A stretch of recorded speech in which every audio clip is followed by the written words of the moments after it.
Kita tidak pernah disuruh untuk menanamkan iman ke dalam anak-anak kita. Anak kita sudah beriman, kita hanya disuruh menjaga imannya. Makanya dalam hadis dikatakan ma min mauludin la yuladu 'alal fitrah. Setiap anak itu sudah fitrah. Kata Abu Hurairah, makna fitrah fitratul Islam. Anak yang dilahirkan itu sudah Islam. Fa abawahu yuhawwidanihi. Ayahnya ibunya merubah dia menjadi Yahudi au yunassiranihi, merubahnya menjadi Nasrani au yumajjisanihi, merubahnya menjadi Majusi. Tidak ada ayat, tidak ada hadis mengatakan kedua orang tuanya menjadikannya muslim, tidak ada. Karena anak itu sudah muslim, bersyahadat di hadapan Allah. Kita hanya perlu menjaga keislamannya. Tapi orang beriman itu menakjubkan. Apa kata Nabi? Ajaban li amril mu'min. Orang beriman itu menakjubkan. In asabathu dharra, kalau dia sedang susah, sabar, dia bersabar. In asabathu sarra, kalau dia sedang senang, lapang, sehat, berharta, berkuasa, syakar, dia bersyukur, kana khairal lahu, itu pun baik bagi dia.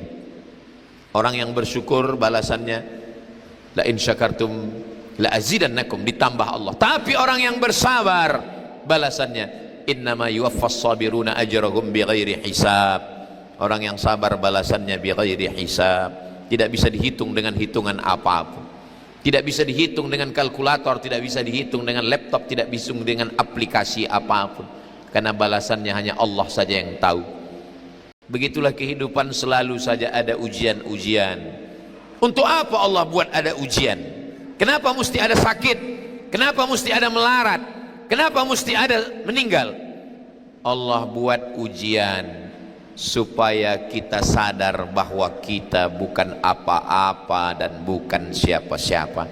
Kalau kita sehat terus, kita akan merasa kita maha kuasa. Kalau kita senang terus, kita akan lupa kepada Allah. Nikmatnya sujud ketika sedang sakit dan susah. Disitulah baru terasa sujud itu begitu nikmat, melelehkan air mata, bermunajat, meminta kepada Allah. Subhana rabbiyal a'la wa bihamdi. Kira-kira pohon mangga yang dilempar itu yang sudah buah atau yang belum buah? Yang sudah buah. Kalau belum buah orang nggak peduli. Durian itu yang dilempar orang kalau sudah harum semerbak. Kalau belum berbuah orang nggak peduli. Berarti kalau sudah ada mulai ngejek, itu berarti sudah mulai berbuah, sudah mulai nampak, sudah mulai dianggap sebagai saingan. La yaslamu min alsinatin nas. Enggak ada orang yang selamat dari lisan orang lain. Man yazunnu annahu yaslamu min alsinatin nas fahuwa majnun. Siapa yang menyangka bahwa dia akan selamat dari lidah orang, maka dia sudah gila. Jangankan kita, Nabi Muhammad sallallahu alaihi wasallam yang dipuji Allah dalam Al-Quran, wa innaka la'ala khuluqin azim, akhlakmu luar biasa. Apa kata mereka? Sahir, tukang sihir. Majnun, orang gila. Rajulun mashur, orang kena santet. Asatirul awalin, tukang dongeng. Apalagi kita yang manusia biasa. Kata Syekh Muhammad Mutawalli Asy-Sya'rawi, ketika kau sedang susah, semua temanmu hilang, sesungguhnya itulah doamu sudah dikabulkan Allah. Hah? Doa yang mana? Doa yang selalu kau amalkan, hasbi Allah, cukuplah Allah sebagai penolong saya. Kadang kita ngomong ini nggak sadar apa yang kita omongkan. Tiap hari amalan kita, hasbunallah wa ni'mal wakil, hasbunallah wa ni'mal wakil, hasbunallah wa ni'mal wakil, cukuplah Allah penolong saya, cukuplah Allah penolong saya. Ketika ujian datang dan yang benar-benar menolong cuma Allah, kita kaget. Kenapa cuma Allah yang nolong? Ya omonganmu dulu kan begitu, hasbunallah. Makanya kita zikir itu bagus, tapi kita pahami makna zikirnya. Karena kalau kita tidak pahami, kita akan komplain kepada Allah Subhanahu wa ta'ala. Kalau kubah, tiang dan fondasi bisa guyup, kenapa kamu nggak bisa? Saya mengucapkan ini selama ini ringan, tapi malam ini agak berat. Kalau tiang begitu lembutnya untuk berbagi antara besi, batu, kerikil, semen, dan cat, kenapa kamu mesti tampil ke depan? Bahkan mungkin yang tampil itulah yang paling lemah. Bahkan mungkin yang tampil itulah yang tidak berdaya dan tidak ada apa-apanya. Saya malam ini bisa gagah ngomong bersuara lantang. Ini karena sound sistemnya mantap. Coba kalau teknisi sound system ini ngerjain, kita kerjai Ustaz Somad. Habis nyawa saya. Ada orang-orang yang nggak ceramah, nggak ngomong, nggak tampil, nggak tablik akbar, tapi dia justru dapat banyak pahala. Dan kalau kita lihat tiang ini yang nampil keluar adalah yang paling lemah. Tiang yang gagah-gagah ini yang paling tampil keluar, dilihat orang, bisa dipegang, bisa disentuh, itu yang paling lemah. Apa yang paling lemah? Catnya. Catlah yang paling lemah dan paling murah. Dialah yang kelihatan di luar. Yang paling kokoh di antara tiang ini apa? Besinya. Besinya di dalam.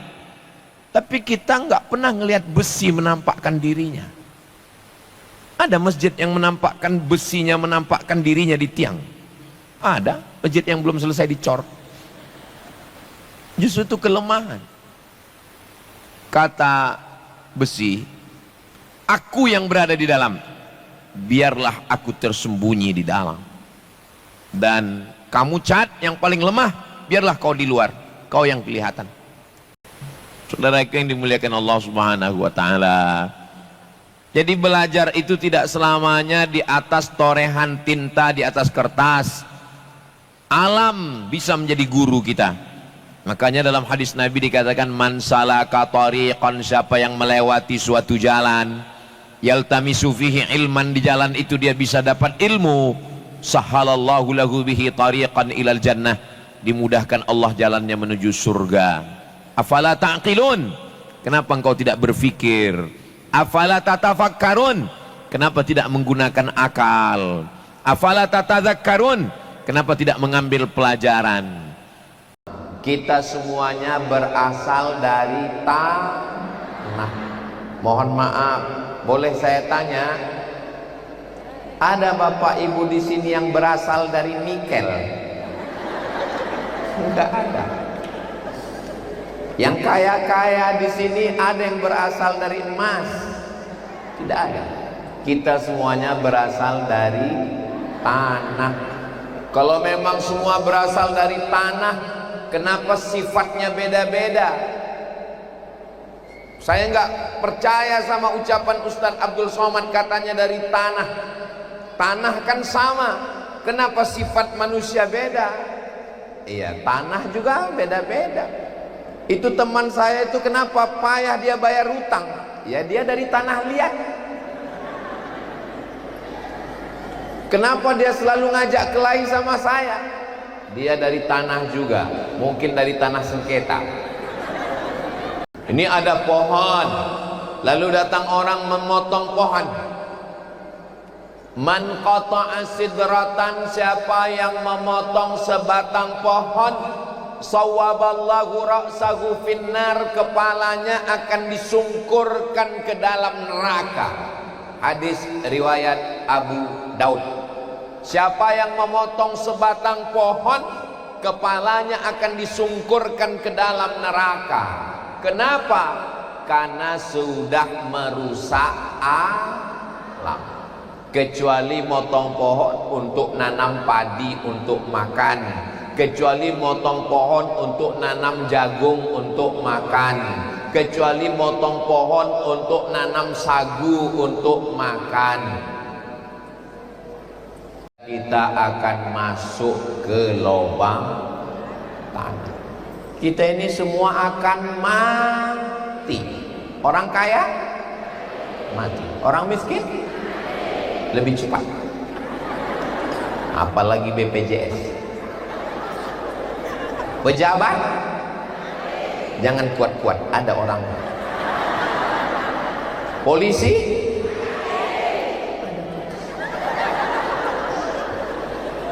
tentara Ustaz? Ada Ustaz Fakih. Kita semua akan mati. Lalu yang disombongkan apa?